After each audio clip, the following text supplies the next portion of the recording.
Hi everyone, welcome back to the Silver Screen Dudes YouTube channel. It's been a long time since we've done a review, and I've just come out, as you may have seen from the video that's already on the channel, my instant reaction out the theater for seeing James Bond: No Time to Die. I hated this film, top to bottom, and I'd like to take this moment to come back to reviewing and to explain why this movie didn't work for me. And it goes without saying, in order for you guys to understand the full scope of my anger and why I'm so angry, I will need to go into spoiler territories. But before you tune off, before you decide that, wait, I want to see the movie first, the spoilers will come right at the end. And I'll give you another warning when they come.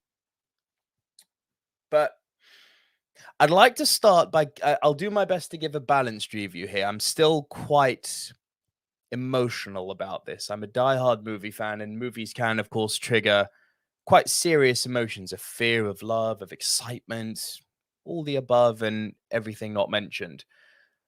But when something goes wrong, they can also induce rage, and that's the overriding emotion that I'm feeling now, which is horrible because I've been, I've been excited all week about seeing No Time to Die. I've been excited all month. I've been excited pretty much since they announced this. For context, I'm a diehard James Bond fan. Even the Bonds which are more or less publicly agreed to be bad, I find redeeming features with. And likewise, that is the case here. So I'd like to begin actually, so you don't think I'm just on, a booing hate bandwagon. I would like to bring some context, but also some clarity that this is not a poorly made movie. Far, far, far from it. If we are looking at this as a piece of art objectively and as a benchmark for, not as a benchmark, but box ticking, there are certain things that a Bond movie has to do. There are certain objectives it has to fulfill, much like 007 himself. There are certain things that you expect from a James Bond movie. And I believe that more and more and more, as we've seen Daniel Craig in this titular role, more and more and more, they've been successes. Skyfall arguably being the high point of his run. You don't want James Bond to be Jason Bourne. You don't want him to be Jack Bauer. You don't want him to be John Wick. What you do want, and this goes all the way back to Dr. No, the original Bond, through to every single Bond that's ever happened. You want a bit of tongue-in-cheek cheesiness. And in relation to cheesiness, you want the comical lines dropped here and there intermittently. You want the larger-than-life villains. You want a multitude of women who are both femme fatales, who can kick his ass, and who can, who have got that very obvious but very exotic and erotic attraction that most, silly men have. Ooh, women in a skirt, I like, There are certain criteria a Bond movie has to fulfill. And to that degree, to that level, No Time to Die is a success. It just is. It has the gadgets. It has references to the old movies, which I thought was quite a lovely touch. It's well acted. It's beautifully shot. Like, wow. It's well edited. Like, as an editor myself, it's something I really admire when you see people at the peak of their powers. And for most part, I have to say, this movie entertained me. You have an almost out-of-body experience in the cinema when you reach, I believe, the height of entertainment. When you sort of lean forward in your chair and you kind of, nod your head in appreciation for what's being shown on screen in front of you. And that's what I got on numerous occasions in this movie. The villain, played by Rami Malek. Now, this is not a condemnation on Rami Malek. He's a fantastic actor, and he did what he could with the little that was given to him. So this is not a condemnation on the man, Rami Malek, or the performance. Far from it. I don't think he was given much to do. But I would like to be very clear. I do recognize that objectively, this movie oozes class. It oozes quality. You have that James Bond feel to it. If you go into this wanting that James Bond panache, that je ne sais quoi, mixed with that cheesiness, that suaveness, that charm that only Bonds can deliver, and I'll come back to only Bond because it's an important part of this, you will be happy. This movie will deliver for you. So why am I disliking for it? Why am I disliking for it? Right. Without going into too much detail, actually, do you know what? Screw it. This is the spoiler warning again, right? From this moment on, I will not be able to get across my point without going in revealing some serious spoilers. Okay? And I'll finish with the big one. But the plot, starting with the plot, it's incredibly convoluted. And as a result of being convoluted, the movie feels a bit bloated. It's quite a long run at 2 hours, 45 minutes, and it doesn't need to be that long. It does feel that there's a lot of wasted screen time on here, or something that could have been edited a bit a bit more sharply. This movie could have been done in 2 hours. It's 45 minutes too long, genuinely. So the plot, while having the usual James Bond plot armor, of course, this is by no means what I'm criticizing. You know, how is he going to get out of this situation? Because he's fucking James Bond. Of course he's going to get out of this situation, right? And that's kind of the magic of Bond. That's what you want. At least that's what I assume people want. And it's certainly what I want. It's what the people who I know in my circles want from a Bond. And it mostly delivers on what one wants from a James Bond movie. So again, why this strong hatred? And I'll go on record here and I'll say, this is not a critical statement. This is a purely emotional statement for emotional reasons. Emotional reasons. I think this is the worst James Bond ever made. Now, a lot of people, I don't happen to be one of them, were very fearful about there being a female 007 or a black 007. Ooh, terrible. A woman, a black person. Oh, no. Not even an issue. And I actually thought they handled the female 00 exquisitely. Lashanna Lynch was superb in this film. I have nothing to reproach her on. Nothing. And the way they used her and the way that her and James Bond played off each other. I mean, well done. Really, that was one of the high points of the movie. There's nothing to do with that.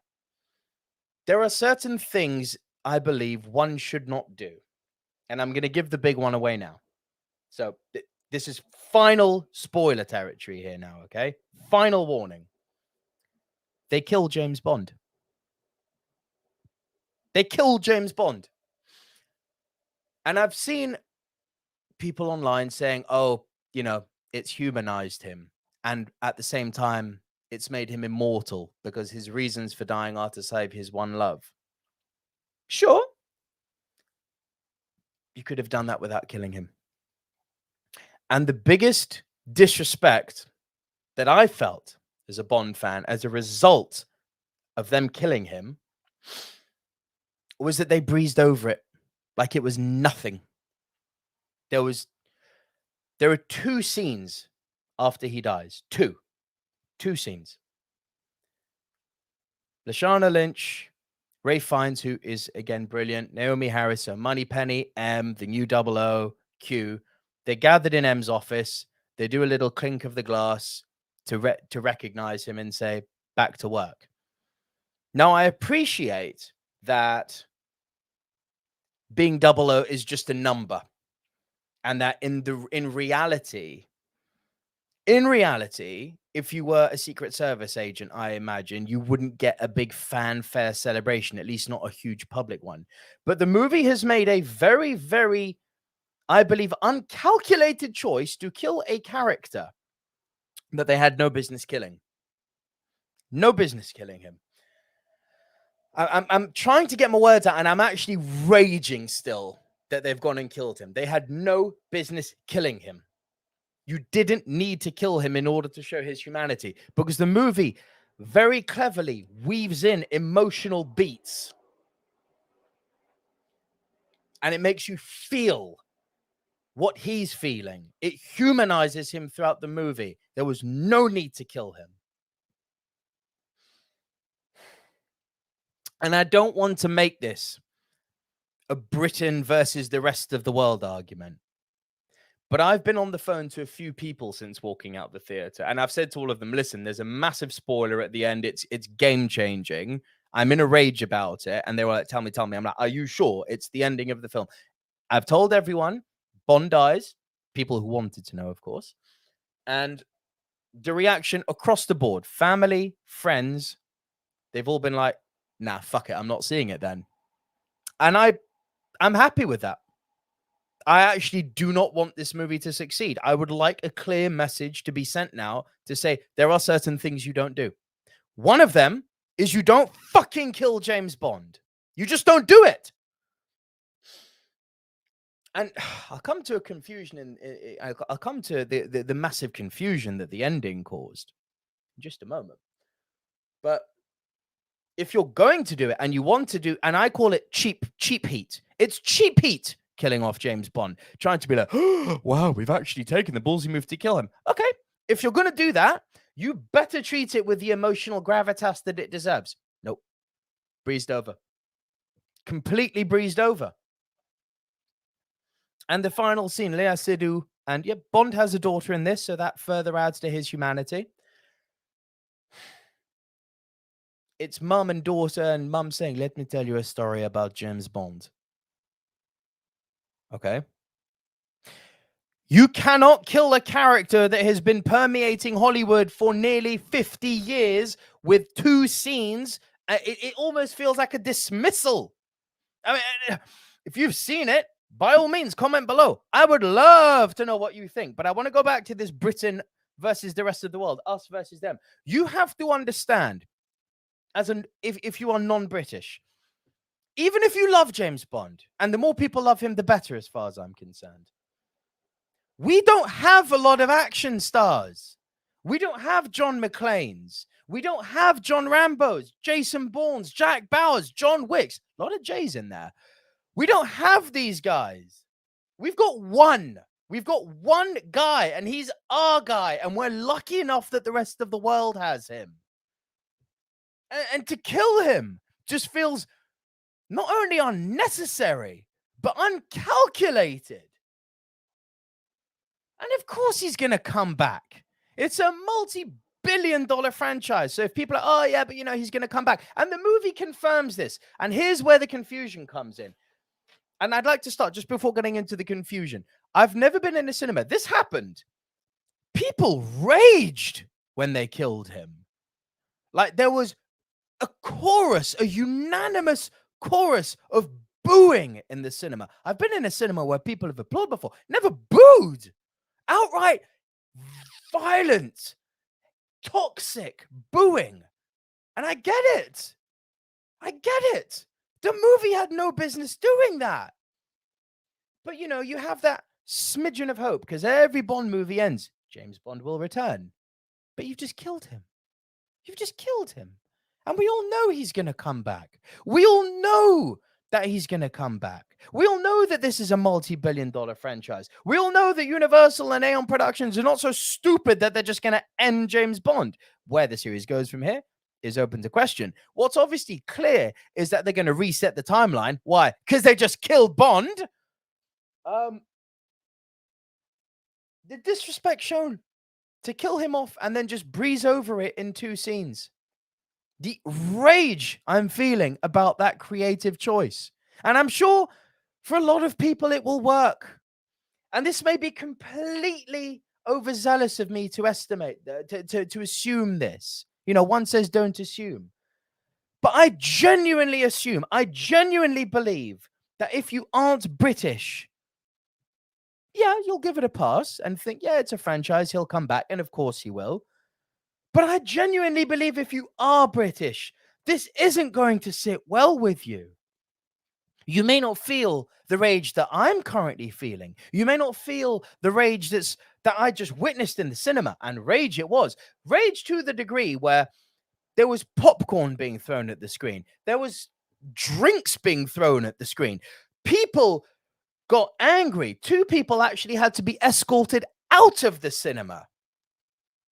Now, I do not support this. At the end of the day, it's just a movie.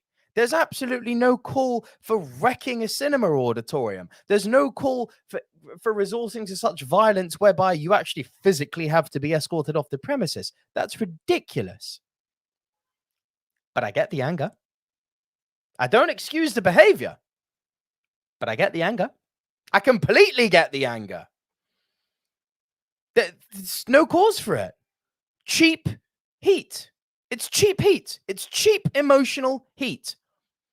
It feels like a plot point to get people talking, to keep it's a cheap discussion point. Oh, should they, shouldn't they? Should they, shouldn't they? They're going to be talking about this for years. Now, here's the thing. There was no need for James Bond No Time to Flop pops in. James Bond No Time to Flop. Hey, how are you doing? I hope I can tell by your YouTube handle that you're probably agreeing with me. But sorry, let me gather my thoughts again here. There was no need to kill James Bond, as I've said numerous times now. And what seemed to anger the audience I was with more is because most people did stay until the end, until the credits finished rolling. And hey, presto, James Bond will return. So it makes it even more unnecessary. For 40, 50 years, going back to Dr. No in the 60s, or it was before, I don't know the exact date, forgive me, but going all the way back to Dr. No, James Bond, even with the actors changing, has always been, it's almost like an unspoken poetic passing of the torch. It's passing the baton from one actor to another. You don't need to explain why James Bond looks different. You accept it. It's part of the magic. It's part of what makes up the DNA of the franchise. There is always that seamless transition from one actor to the next. Whether you like the new actor or not is irrelevant, but the seamless transition is always present. Now, what they did with Casino Royale was obviously, they went in with carte blanche. It started before he got his 00 status. Fine. So they're resetting the timeline. But where do they go from here? Because there are other things that make up the Bond DNA, such as Spectre being present continuously. Like, you go back to the originals, they're there for so many movies. So Spectre is a huge part of Bond. And I'm not saying you have to do Spectre in every story, but I tell you what, I'm scared they're going to do that now. It was cool seeing Spectre back in the Daniel Craig run. It was cool seeing Ernst Stavro Blofeld played by Christoph Waltz in this. Really cool. But they're going to do it again now? And if they don't, are they just not going to ever bring Spectre back? So whichever way you go now, you've landed yourself in a world of shit, because Bond without Spectre feels like there's something missing. It's like kind of Batman without the Joker. It's like, yeah, there's other villains, but eventually you want to get to the Joker. Eventually. Bond without Spectre, it's like, yeah, you can do other villains. Eventually you want to get to Spectre, which means that there's going to be a third time that they do Spectre and a third time that we get Blofeld. And here's how you make it feel stale. Here's how you make a franchise which has just been going boom, boom, boom, one after the other. We continue, new story, new story, new story. Now you've got the risk of making it feel stale. Because I guarantee you, fast forward the clock a few years, you're going to have people saying, oh, Spectre again, really? That should never happen in a franchise like James Bond. People shouldn't be like, oh, not Spectre again. No, we've had Spectre now and Daniel Craig. Let's bring in a new actor. Let's just keep the story flowing. They fluff their lines. And I would love to know, to the other Brits out there, I don't exclude you if you're not British, of course, but I'd like to know how the other British people are feeling. Because although we've got no rights to claim possession over Bond, he's not our sole IP. It's not like it's not like the rest of the world's opinion doesn't matter. We have sole exclusive opinion and critique rights to Bond. No, of course not. It's a movie and everyone has their opinion about it. Some stink. Maybe mine stinks. But it's just something that's inherently British. And we do have this weird kind of overly protective proprietary nature over Bond. So much so that I've seen so many people on Twitter and online being like, yeah, it's a good decision to kill him. Fuck no, it wasn't a good decision to kill him.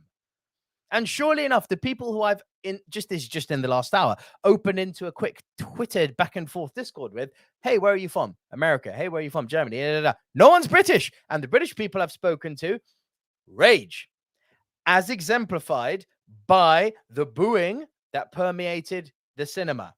And of course, I'm blessed to live in London, which is as multicultural and multi-ethnic as it gets. So it actually almost reassures me to think that it's not just British people who are pissed about this decision. But let it be known, the cinema I left booed. I've never seen anything like it before, ever. And the movie, it feels like it was like, oh, because Daniel Craig's now quitting, we have to kill him off. No! You do that poetic baton pass, the poetic passing of the torch that has happened whenever there's been a transition from one Bond character to an next. The character has never needed to be killed. So for purely emotional reasons, because I could keep repeating myself here, but for purely emotional reasons, and I appreciate these are unvalidated and unsubstantiated, but very, very real proprietary feeling that we Brits, or this Brit in particular, has towards James Bond. This goes down as the worst James Bond ever. Ever. Not because the movie's poorly made, not because it's poorly shot, not because it's poorly acted, not because... fuck it. It oozes class, top to bottom. It oozes class. As an objective piece of cinema making, this film oozes class. And then the ending. I like your rant. Thank you so much, James Bond, No Time to Flop. I like your YouTube handle. And what's so frustrating is that in a movie that oozes class, in a movie where I was self-awaredly leaning forward in my seat, giving it nods of approval, acknowledging that I was having a good time, to do it like that, to kill him off unnecessarily, and then to just breeze over it. Oh, and let's also bring in some other spoilers. Blofeld, kill him. Felix Leiter, kill him. It's like, I get that this is the last Daniel Craig Bond, but you do not have to kill every single Bond character. What are we doing? Anyway, in the most respectful way possible, objectively, I appreciate the work that has gone into this. It's bittersweet to see Daniel Craig leave because he's been part of some seriously impressive Bond movies, and I recognize the class and the quality that comes from this movie. But for purely emotional reasons of killing Bond and killing a load of Bond characters and not treating that death with the huge emotional gravitas that it deserves, sit and spin. I hate this film. And it annoys me that I hate it because, man, I wanted to love it. Man, I wanted to love it. And man, did I want to come out of here saying best Bond ever. Because you know what? This guy, Nico Luro, is one of two people. My best friend AJ hosts the Movie Mount Rushmore podcast with me. And this coming Tuesday, right here on the YouTube channel and on Facebook, we will be live. And we will be doing the top 10 James Bond movies ever. And as part of our top 10, if you've never watched the podcast, we often do, just before we reveal what our topic is, we do our worst. And I've been toying with my worst. Oh, do we go Moonraker? Not because it's bad, but because it's so stupid. Do we go Octopussy? Because it's unforgivably boring. It's this. It's No Time to Die. You killed Bond. You've killed Bond and then told us at the end of the credits, James Bond will return. Well, that's dumb. And that's my feelings. I appreciate those of you who have watched this until the end. And I'd like to be clear, I do not by any stretch of the imagination want anyone who's not British to feel like your opinion isn't valid. Movies are purely subjective and your opinion is as valid, if not more so than mine, because you may be even more informed and well-educated on James Bond than I am, in which case I welcome the education to your point of view. I welcome it. And if you are British and you disagree with me, fine too. I may be on a very small island, but just from the reaction I saw in the cinema, and I cannot stress this enough, James Bond, No Time to Flop says, I'm watching the Christoph Waltz prison visit scene at this moment. Yeah, it's a fantastic scene. It's a superb scene. And this is what I'm saying. The movie oozes class. There are some superb scenes in it. Hence my anger. It's like, why couldn't you stick your landing? Yeah. Yeah. British or not British, I welcome an alternative opinion. And if your opinion differs from mine, I don't think you're wrong. I'd love to hear an alternative take on what my much like the movie, my rant's been rather bloated, and I would welcome anyone's opinion on it. An alternative point of view. You may go, maybe you watch this and I've ruined it for you, but I've ranted and thrown this movie under the bus so much that you actually go and watch Bond and you think, actually, fuck that guy, Nico. I actually really enjoyed this movie. Listen, if that's the case, guys, in the game of life, you win. Like, if you enjoy this movie, you win. I am the loser here. And I hate being the loser. I hate that I hate this film. And I hate that I hate a film that I can recognize being so well made. There's my biggest frustration. But yeah, I'm going to wrap this up. I would love to see you guys on if you're able to join us live this coming Tuesday on the top 10 James Bond movies, Wicked. If not, be on the lookout for it on the channel. And yeah, bring on the filthy. I'd love to hear your comments. And let's leave it on a high. What's your favorite James Bond movie? I'm out of here, guys. Nico Luro from the Silver Screen Dudes and from the Movie Matt Rushmore podcast.